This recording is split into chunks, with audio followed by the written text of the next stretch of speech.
우리가 사무엘하 24장 10절에서 15절의 말씀을 살펴보면서 교만은 패망의 선동입니다 라는 말씀의 제목을 가지고서 하나님의 말씀을 증거하도록 하겠습니다.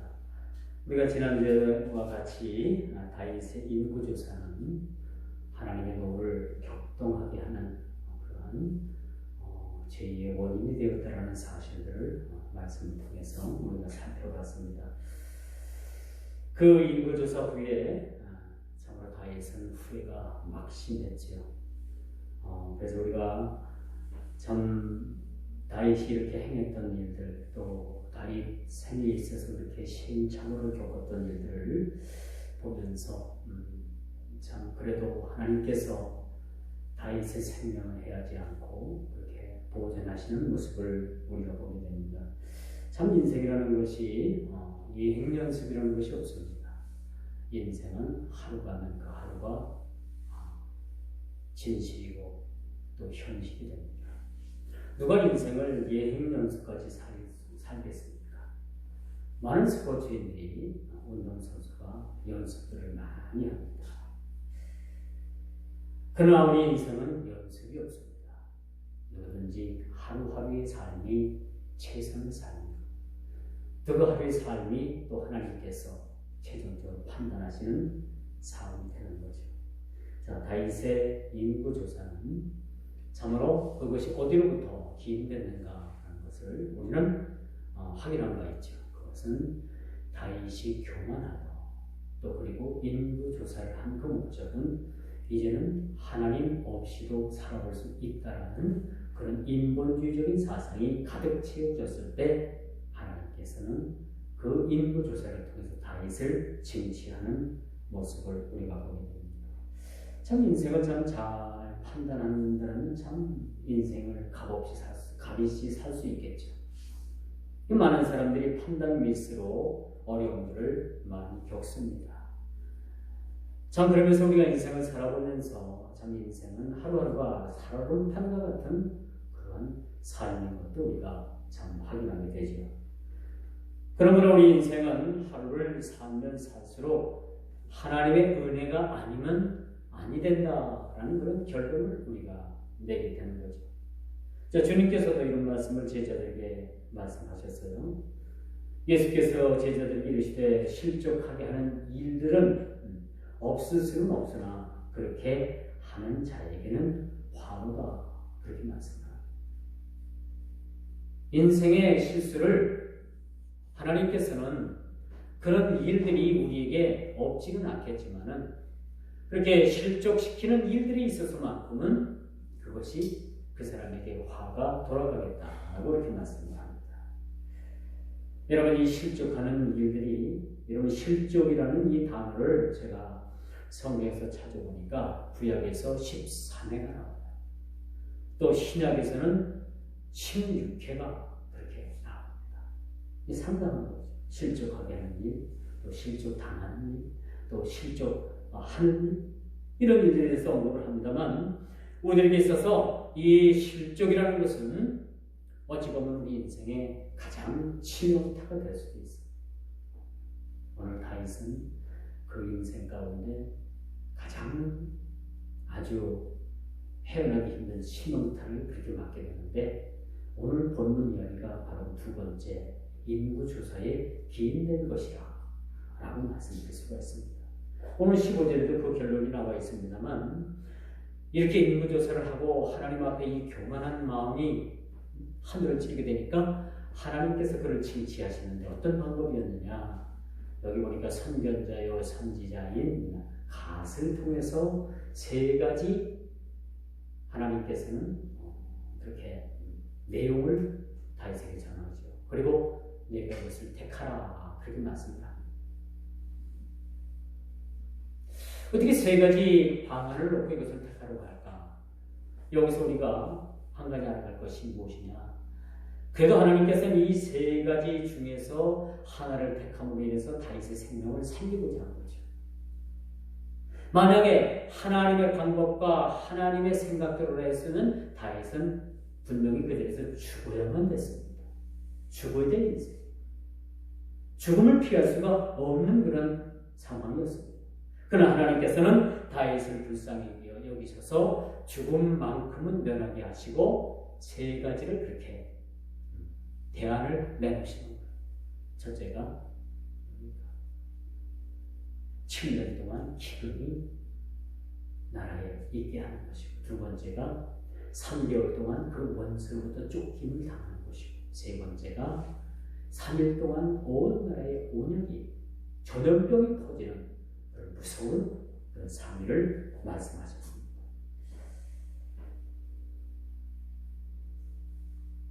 그래서 여러분, 이 본문은 달라도 거의 실적은 우리에게 있어서 치명타가 될 수가 있다. 다윗이 오늘 치명적인 그러한 하나님 앞에 범죄를 저지른 겁니다. 치명적이죠. 왜 그러냐? 이 세 가지를 벌어내게 되는데 어느 하나 탐탁한 것이 없어요.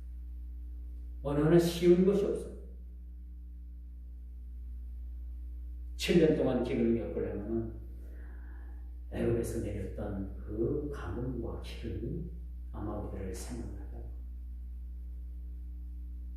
만약에 그 7년 동안의 기근을 다윗이 택했다면 그 나라에 요셉과 같은 사람이 없었으면 아마도 나라 모든 면에서 패망이 다가올 것입니다.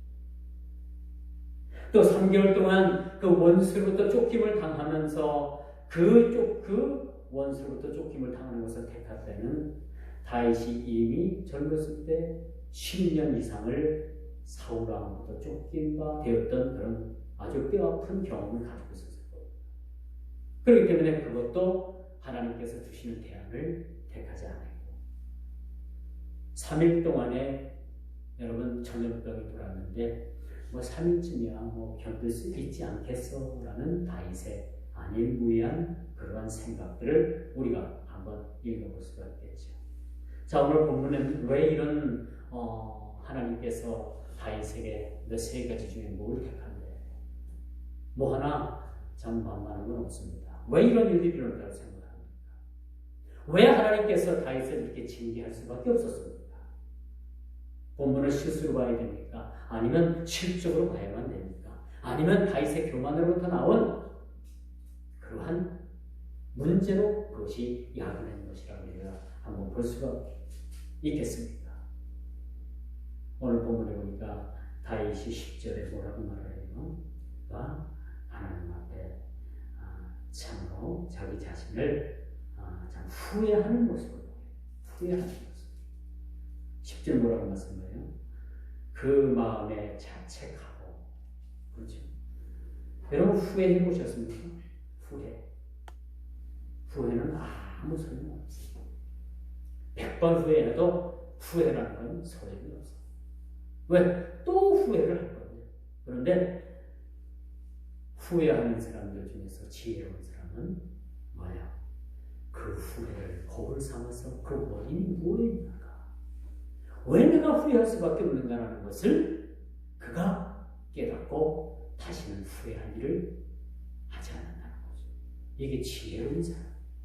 근데 후회하는 사람을 보면 매일 날마다 후회해요. 어제 잘못된 걸 오늘 후회하고 또 오늘 지나고 나면 오늘 걸 내일 후회하고 그래서 후회를 반복을 해요. 이건 인생에 도움이 안 되겠죠. 전혀 이 후회라는 것은 우리 인생에 도움이 안 돼요. 후회를 할 일을 거울 삼아서 이 원인이 무엇인가?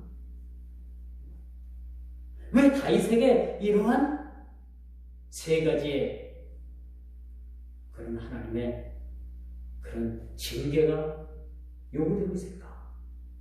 왜 하나님께서 그렇게 진노하셨을까? 라는 것을 다윗은 깨닫게 되어야만 되었다는 거죠. 그런데 여러분, 이렇게 범죄한 이후에 하나님께서 모든 걸 다 백지화시키진 않으셨다. 여러분, 다치면 상처가 났습니다. 그 상처는 평생 죽을 때까지 가져가요. 그 상처에 그 모양이 없어지지 않아요.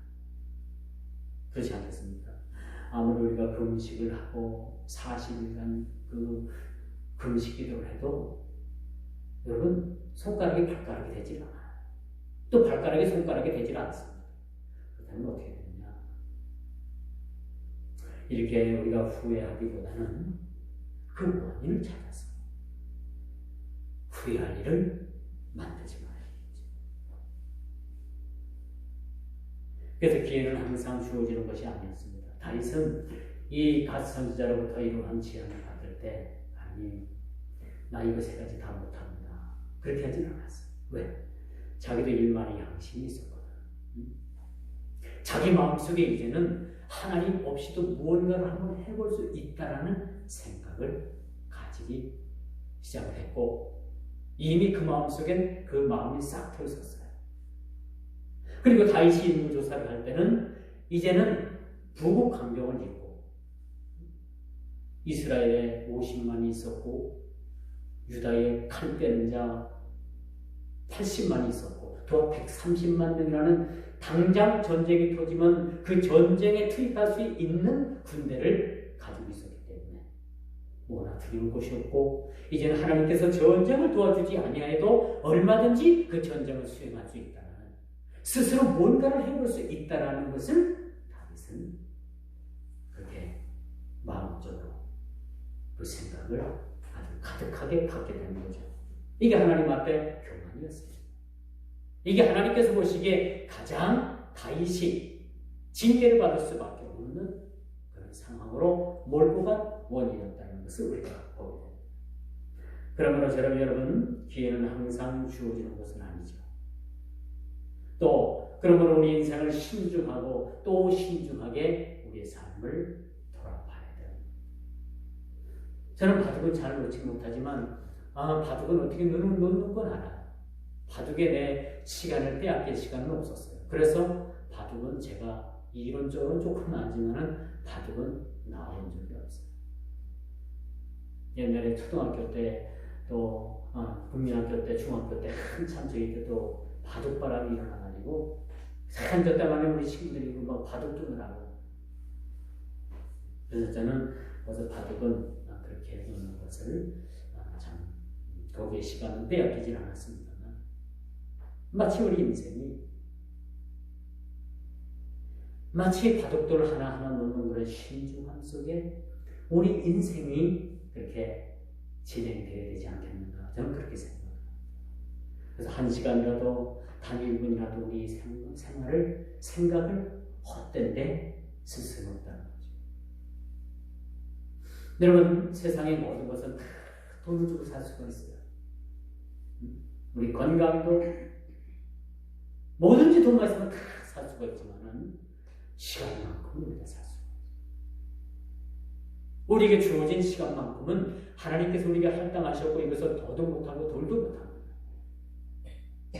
돈을 주고도 살 수 있는 것이 시간이에요. 여러분, 돈이 아무리 많이 있다 하더라도 남의 시간, 주어진 시간을 빼앗아서 그 시간을 살 수가 있겠습니까? 아니죠. 그러므로 우리가 참 신중하게 우리의 삶을 생각해요. 다윗이 자기 자신을 돌아보면서 그동안에 하나님의 은혜가 아니었으면 살 수 없었다는 것을 잠시라도 잊지 않고 있었다면 다윗의 마음에 그런 교만한 마음이 들어가지는 않았을 것이라 라고 내 생각을 합니다. 그러므로 우리는 행동하는, 생각하고 행동하는 지혜가 우리에게 사실 필요하다고 그렇게 말씀드릴 수가 있겠죠. 우리 인생은 연극이 아닙니다. 그렇죠. 실전이요, 실전. 우리 인생은 예행 연습이라는 것이 없어요. 옛날에 국민학교 다닐 때는 가을 운동회를 하기 위해서 이제 여름방학이 끝나면은 공부도 하지 않아요. 하루 종일 그 운동회 연습에 몰입을 해가지고 계속해서 운동회 연습을 해요. 그때 안 볕에서 얼굴이 새카맣게 타죠. 어떨 때는 하기도 싫어. 또 늦게 가야 됩니다. 집에 연습을 하라고. 그러면 이제 어느 날 운동회가 시작하기 하루 전에 아니라 이틀 전날 총연습을 합니다. 총연습. 근데 그때는 예를 들어서 100분이 이기면은 가을 운동회 때가 되면 1000분이 이겨요. 왜 이상하죠? 총연습 때는 이겼던 그러한 편이 가을 운동회가 되면 꼭 치더라고. 그런 경우 좀 많이 봤어요. 그러므로 우리 여러분, 인생은 연습이 아닙니다. 하루하루가 실전이고 하루하루가 전쟁이고 또 우리가 하루를 살아보면 그 하루가 하나님의 은혜가 없이는 살 수 없다는 것을 우리는 참으로 자각하게 됩니다. 오늘 이 본문을 보니까 다윗은 하나님 앞에 큰 범죄를 스스로 저지름으로 인해서 마음에 큰 자책이 빠졌다라고 말합니다. 자기 실수, 자기 자책을 하는 것. 원문을 보니까 자기 살을 비웠다. 그렇게 표현되는 말씀. 인간과 사람이 다른 것은 짐승은 후회하지 않습니다. 후회라는 건 사람은 후회합니다. 근데 여기서 후회하는 것까지 우리가 좋고 그 이상을 나가요. 왜 내가 후회할 수밖에 없나? 다윗은 거기서 그걸 깨달은 거죠. 그리고 하나님께서 내리시는 그 징계를 그가 어차피 피할 수 없는 것이라면 달리 받자. 그렇게 해서 세 번째 하나님의 대안인 3일 전염병이 온 전국 각지에 도는 그런 무서운 징병을 택하게 되었다고 해요.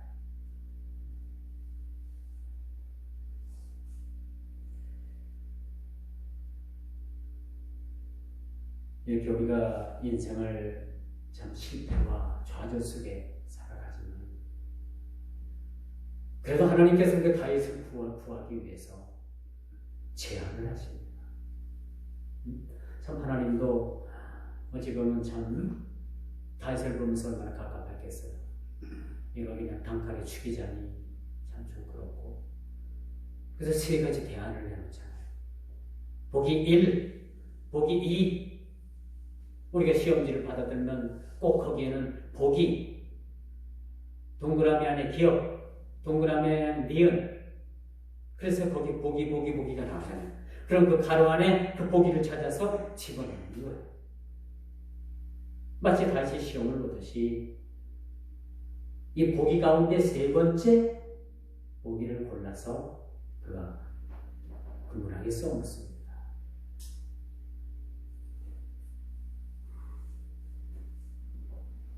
그리고 3일 온역을 택하는 거죠. 참 하나님께서 왜 이런 방법을 쓰셨을까? 어찌 보면 참 유치한 방법 같기도 하지만 여기서 하나님께서 그 인간 다윗을 사랑하는 마음이 하나님께서 아주 각별했던 거예요.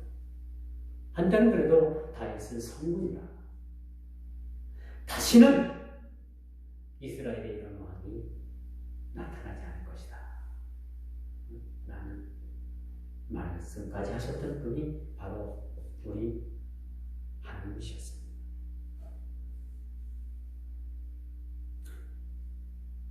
그래서 다윗은 여기 보니까 자기 자신을 자책을 하고 내가 왜 그랬을까? 내가 미쳤어. 내가 왜 그랬지? 내가 왜 그랬어? 자책을.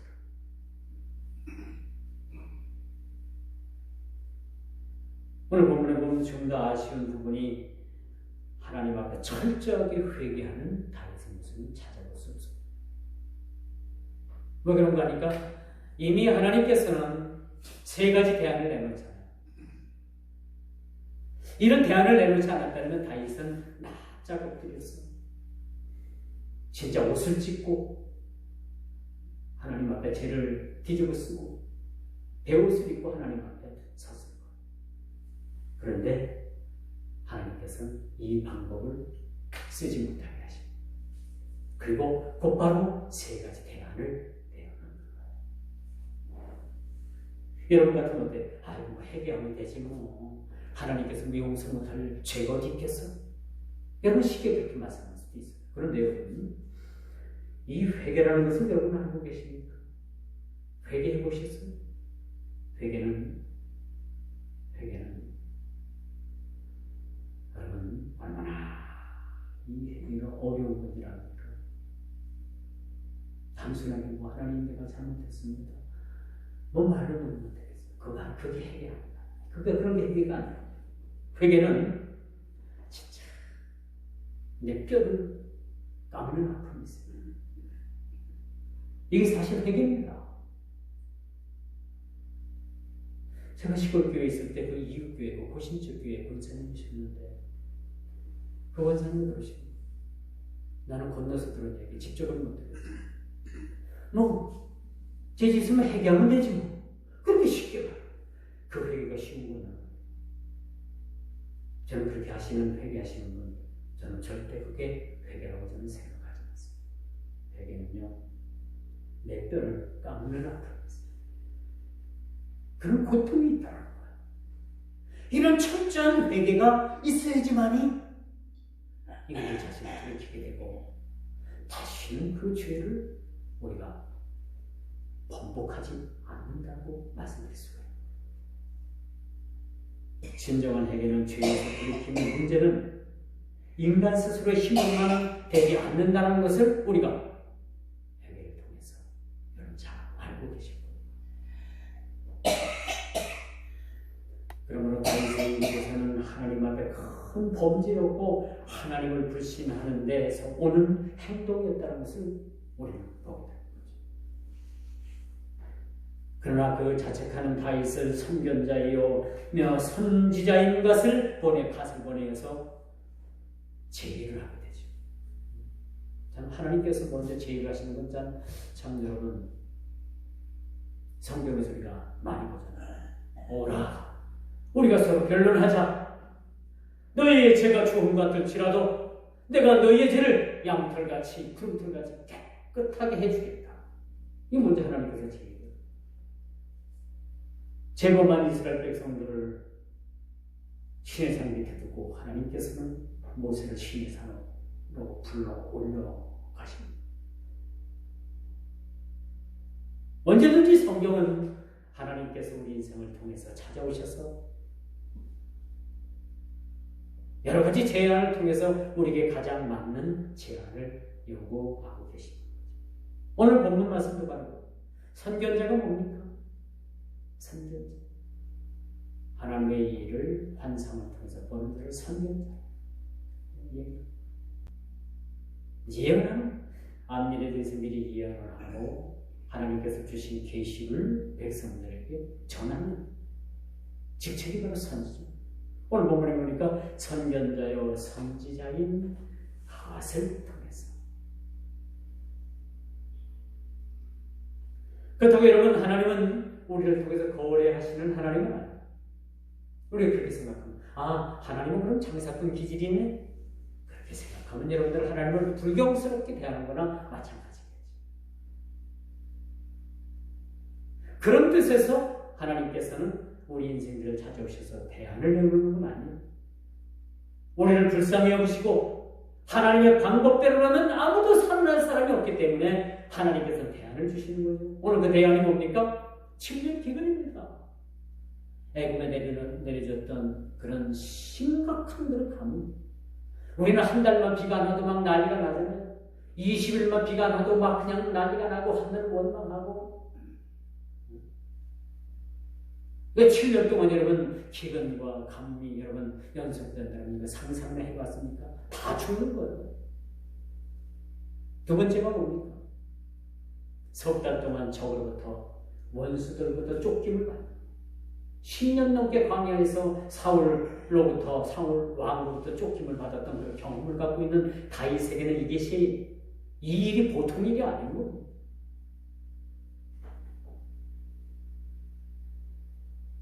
죄를 짓고 나서야 그 죄가 얼마나 심각한 것이라는 것을 깨닫는 것은 이것은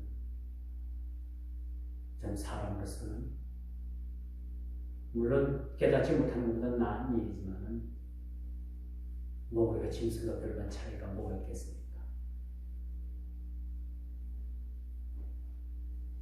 우리가 미리 깨닫는 게 참 좋은 거죠. 그래서 오늘 본문 말씀에도 선견자여 선지자인 갓을 등장시킵니다. 우리 신앙에 선견적인 그런 믿음의 신앙이 필요합니다. 또 선지적인 그런 믿음이 우리 삶에 사실은 필요하다라고 말씀드릴 수가 있겠죠.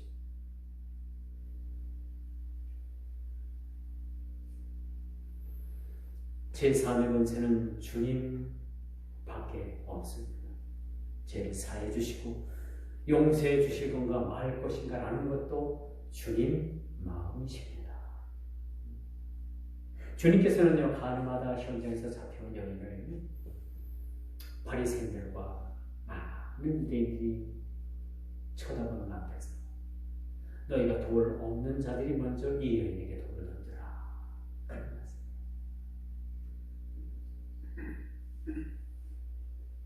그리고 나니까 하나 둘씩 다 빠져나가고 그 현장에는 예수님과 그 가늠하다 현장에서 잡혀온 여인 둘밖에 없습니다. 그리고 예수님께서 하시는 말씀이 뭐라고 하시나요? 나도 너를 정죄하지 않겠습니까? 다시는 가서 네가 이 똑같은 죄를 범하지 말라라고 그리고 당부하라. 성경은 이 여인이 또 세상으로 나가서 똑같은 죄를 지었는지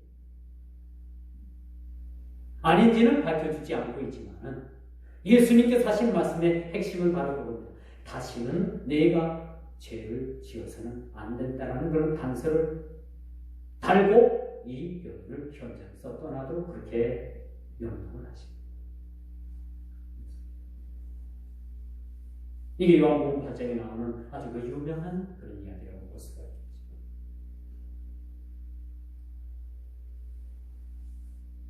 그러나 분명한 것은 여러분 죄에는 분명한 흔적이 남습니다.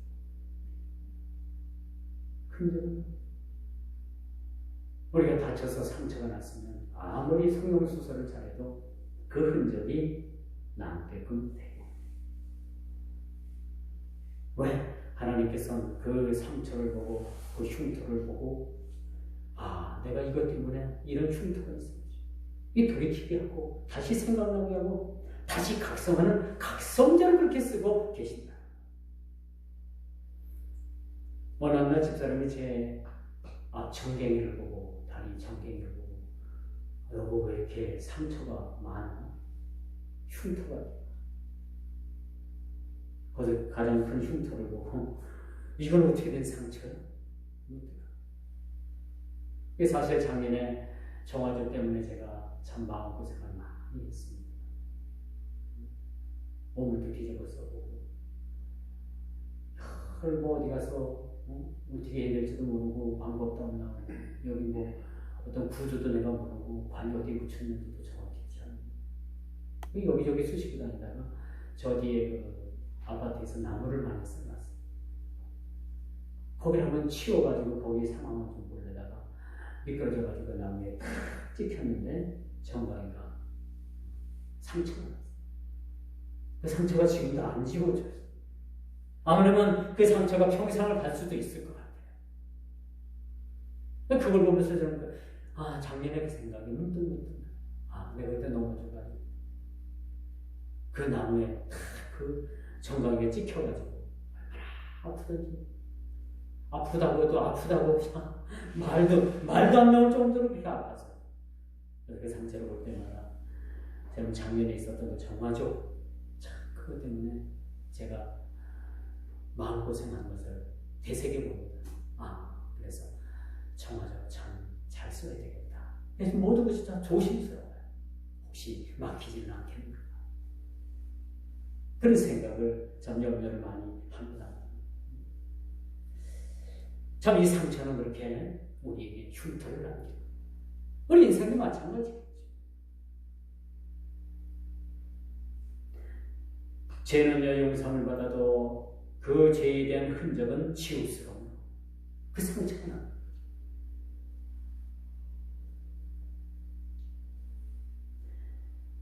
그러므로 죄를 지으면 온전한 회개를 통해서 용서를 받지만 그에 대한 하나님의 징계는 사실 피할 수가 없습니다.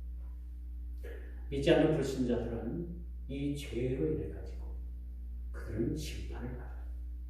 형벌을 받는다는 얘기죠. 그러나 우리 믿는 자들은 심판을 받지는 않지만은 그 죄에 대한 징계는 받게 돼요. 징계를 받습니다. 다시 그것이 바로 오늘 그 세 가지 중에서 3일 동안의 그 전염병을, 전 그걸 볼 때는 이 세 가지 그 제안서를 보게 되면요, 저래도 이 세 번째를 택할 것 같아요. 3일이면 좀 짜잖아요. 그죠? 석 달보다는 훨씬 더 짜잖아요. 7년? 말도 안 돼. 너무너무 짜. 사실 여기에 함정입니다. 여러분, 제가 다윗이라면 1번을 택했을 것 같아요. 왜? 7년 동안 기근, 가뭄, 이거 우리가 콩 한 쪽도 나눠 먹는다는 정신 가지면은 7년 버틸 수가 있어요. 그렇죠? 석 달 동안? 아니 10년을 넘게 쫓겨다녔는데 3개월 동안 그러면 못 쫓겨다니겠습니까? 쫓겨다닐 수 있어요. 근데 다윗이 3일 전염병을 택했잖아요. 그런데 이 15절 그 3일 동안 전염병을 택한 결과가 어떻게 나타났는가 한번 보십시오. 3일 동안에 이스라엘 백성들 7만 명이 죽어나갔습니다. 이게 보통 일이에요. 세월호 사건 때문에 어린 학생들이 몇 명 죽었어요. 많이 죽었잖아요. 생각도 하기 싫지만. 여러분 3일 안에 7만 명이 죽었다고 생각해 보십시오. 이게 뭡니까? 그게 나랍니까? 한 사람의 잘못으로 인해서 그 선량한 백성들 7만 명이 죽어나갔다고 생각하면 차라리 다윗이 죽는 게 낫지 않겠어요? 본인이 죽는 게 낫지 않겠습니까? 일만의 양심이라고 있다면 저는 그렇게 생각해요. 차라리 다윗 왕 자신이 죽는 게 나아요. 7만 명이 죽는 것보다 다윗 왕이 죽는 게 낫지 않겠어요? 자기가 살아보려고 3일 동안 못 버텨보겠나 그렇게 생각했는데 그 흑풍이 감당하기에 너무나도 큰 데미지를 입게 되는 거죠. 이 사람들의 생각은 아이고 뭐 3일쯤이야 어떻게 못 버티겠어? 여러분 군에 가가지고 저녁 한낮을 딱 이렇게 표시해놓고 하루하루를 X를 그려가면서 이렇게 하루하루를 죽여나갑니다. 그렇지? 그러면서 하는 유명한 말들이 있어요. 오픈인데 북방 무시개는 거꾸로 매달아도 자기도 간다. 자기도 간다. 간다는 얘기였으니까 거꾸로 갔든 뒤로 갔든 앞으로 갔든 간다는 얘기입니다. 맞는 얘기죠. 갑니다.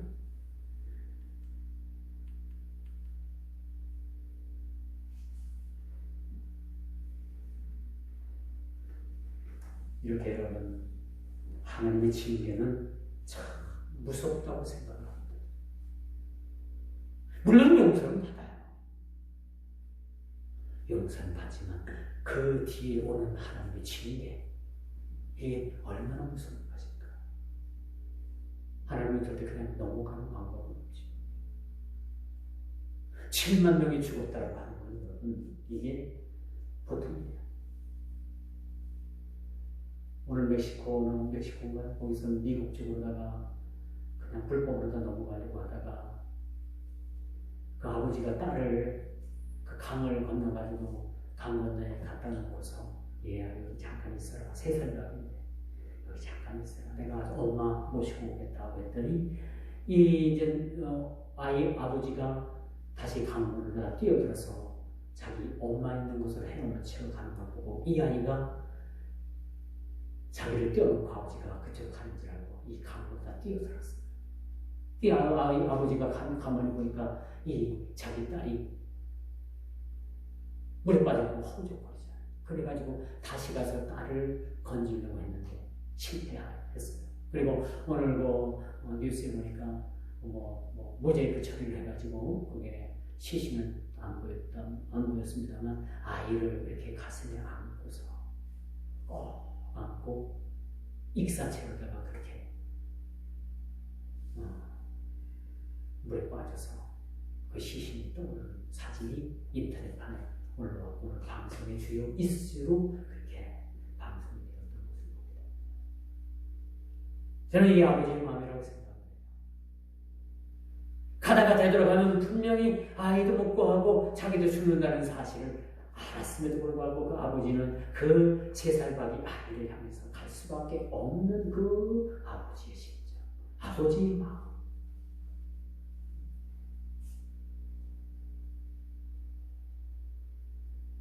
그리고 강 건너 이쪽 편에 건너지 못했던 그 부인이 오열을 하죠. 순식간에 남편을 잊고 자식을 잃지 않았습니다. 그 남아있는 그 부인의 마음은 어떻게 했는가? 라는 것을 우리가 한번 생각해 봤습니다. 우리는 모든 걸 참 쉽게 생각할 수도 있고요. 쉽다라고 생각하는 함정에 너무도 많이 빠진 경우가 있습니다. 결코 우리 인생은 쉽지 않다고 저는 생각을 합니다. 하나하나가 돌다리를 두드려서 건너가는 타산지석적 그런 마음이 우리에게 사실은 필요하다고 말씀드릴 수가 있겠습니다. 그래서 하나님께서는 이 방법을 취할 수밖에 없었던 것은 그래도 다윗을 살리고 싶으셨다. 그런데 저는 첫 번째, 두 번째 대안이 가장 좋았다고 생각을 합니다.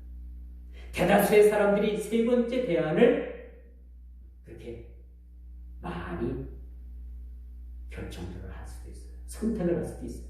왜? 짧고 해볼만 하다고 생각하는데 그것에 함정이 있었다. 결국 여러분, 하나님 나라는 단거리 그 스프린터 선수가 100m 선수가 그냥 9초 8대, 9초 대 8초 후에 뛰는 그런 단거리가 아니라는 얘기예요. 길게 가야 하고 길게 인내해야 되고 끝까지 인내해야 되고 끝까지 상황을 지켜봐야 돼요. 보기 1, 2, 3에서 무엇을 고를 것인가라는 것을 우리가 신중하게 생각해 봐야 돼요. 저는 답이 기억 1번, 2번이 답이었다고 생각합니다. 1번은 7년 콩 한 조도 나눠 먹으면 가능해요. 다 같이 살 수 있어요. 2번 10년 동안도 광야에서 버텼는데 3개월 동안 못 버티겠습니까? 근데 다윗은 그거 소리했네요. 왜? 10년 동안 너무 힘들었기 때문에. 왜냐하면 3인 이건가 보다. 이게 정답인가 보다 하고 그 정답을 썼는데 그 정답이 7만 명이 죽어나가는 오답이 되고 말았다. 우리가 인생을 살면서 이러한 참으로 오답을 쓸 때가 너무 많이 있는 것 같습니다. 그것이 정답이 되어서 썼던 것이 오답일 때도 많이 있는 것이 사실 우리 인생. 어찌되었든 오답을 썼던 정답을 썼던 간에 그 속에는 하나님께서 다윗을 살리고자 하셨던 인애와 긍휼과 또 하나님의 사랑이 그렇게 녹고 있었음을 우리가 보게 되는 것이지. 오늘 사는 인생들이 바로 이런 인생을 살아가고 있지는 않는다. 너무나 할 것 없이 다 이렇게 하나님께서 이 세 가지를 대안해 주시면서 뭘 택할래? 가능하면 이 세 가지 말고 그냥 저렇게 평안해 주시면 안 될까요? 그냥 용서해 주시면 안 될까요? 그렇게 요구하는 사람들도 많이 있어요. 그러나 반드시 죄인들에게는, 불신자들에게는 심판이요 형벌이 따르지만 믿는 자들에게는 징계는 따른다. 그 징계마저도 외면해서는 안 된다는 것을 우리에게 보여주고 있는 거죠. 세 가지 중에서 내가 하나를 택하면 된다 라는 것을 하나님께서 말씀하시는 거죠. 이게 구약에서 전체적으로 흐르는 하나님께서 우리를 사랑하시는 방법이셨습니다. 그럼 신약을 사는 우리 믿음의 성도들은 또 어떤 생각을 가지고 살아야 될까요? 그 십자가의 완전한 사랑, 그 예수님의 사랑을 통해서 우리 죄가 주를 갖고 못 가도 갖고 용서하지 못한 죄라도 진정한 우리에게 진정한 돌이킴, 겉옷을 찢지 않고 마음을 찢는 회개, 이런 것을 통해서 우리를 회복시키시는 그 십자가의 사랑을 우리가 다시 한번 확인하는 귀한 시간 되기를 주님의 이름으로 축원하면서 말씀을 받도록 하겠습니다. 기도합니다.